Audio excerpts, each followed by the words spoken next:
Hello, this is Panos Kakaviatos. I'm in Washington, D.C. It's the 18th of January. There's a metro bus. And we're in DuPont Circle. It's actually fairly warm for a winter January day. There's no snow. It was sunny. I'm walking over to Ruth's Chris Steakhouse,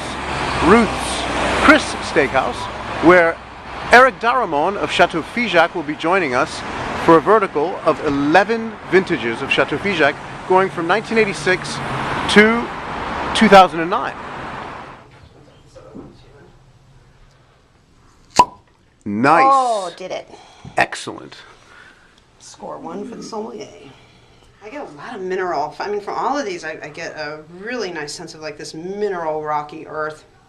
In the younger wines, of course, the primary fruit, but the thing that just really strikes me is these wines smell and taste like wines smell and taste when I'm in Bordeaux, which that intense rocky minerality, lovely secondary florality of kind of just the softest hint of rose petal and just a touch of violets, very soft florality. We never go to more than 13.5% in alcohol, when even in 2009, where people went to 15.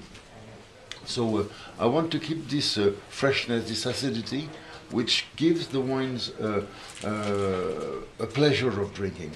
And we have it with the 04, we have it with the 01. 01 for the moment is the best balance we have.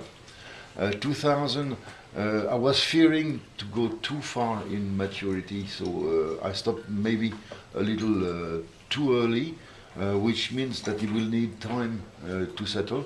And we are back to a certain old style of wine. That's interesting in terms of the quality of the vintage. And 05, when I did it, I was saying to my neighbor that I thought that was the best wine I would ever make in my life. And then arrived 06, and then arrived 08, and then arrived 09 and 10. My two top wines thus far have been the 95 and the 2001. I think the 2001 is just ready, open for business. It's stunning how fresh it is for an 11-year-old wine. What's great to me about the 95 is just, how kicking and how alive it is and how much potential you see and how a wine like that will just last forever and ever and ever. So Great. It's been fantastic so far. Every wine has been good. No duds. Figeac's a fantastic producer, and these wines are a great example. That, to me, the 95 and the 98 were just stunning. They're starting to come around, really starting to show their stuff. But that 95, I couldn't stop drinking. Emptier before, I didn't even reach the 98 until it was empty and went back to the glass and wanted more. So Cool. Fantastic. So, really a great place here. In here with the meal and everything that we've been doing in here is just, it's a great example of how to show Figeac off, and it's just been a great time. Josh, Schneiders, what do you think so far? Well, I think, as somebody earlier mentioned, there's a reason Figeac has a name, and they make unbelievable wines year in, year out.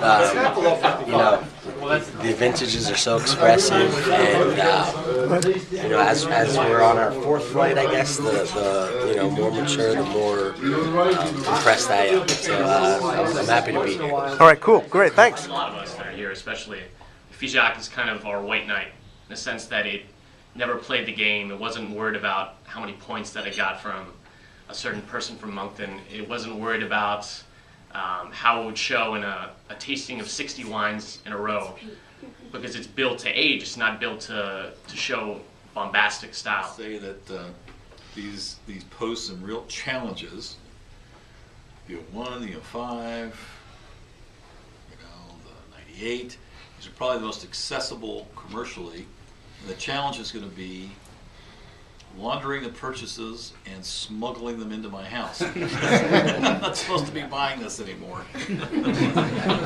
So here we are at Ruth's Chris Steakhouse. We're having the second to last flight. We're having an 86 and a 90. The 90 is very rich and opulent. The 86 is more streamlined, and I think has a little more depth and intensity, because Figeac has a lot of Cabernet, so we have a lot of intensity in this 86. And a lot of people think 86 is not a right bank vintage, but because Figeac has a lot of Cabernet, it's kind of like considered the Medoc of Saint-Emilion. And the proof is in the taste of the 86. It's really nice.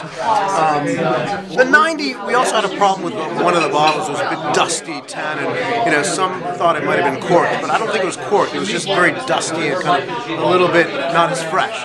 But we're having a great time, as you can see. A lot of people eating and drinking and just, And I want to say thanks to MacArthur Beverages for bringing those 2 bottles of Krug, because we started out with some lovely Krug, so many thanks to MacArthur's.